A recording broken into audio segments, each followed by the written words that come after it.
ಗದ್ದಿ ಯೋಧ ನಿಂತ 7 ಸುತ್ತು ಕೋಟೆ ಮೇಲೆ ಸಿಂಹದಂತೆ ಕಾದು ಕುಂತ ವಿಷ್ಣು ಶೈವ ಪಂಥವೆಲ್ಲ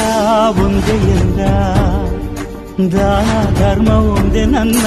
ಜೀವವೆಂದ ಕುಲ ಮತಗಳನ್ನು ಸಮ ಎಂದವನು ನೆಲ ಜಲಗಳನ್ನು ಉಸಿರೆಂದವನು ಹೊಸ ಚರಿತೆಯ ಬರೆದನು ಕೆಂಪೇಗೌಡ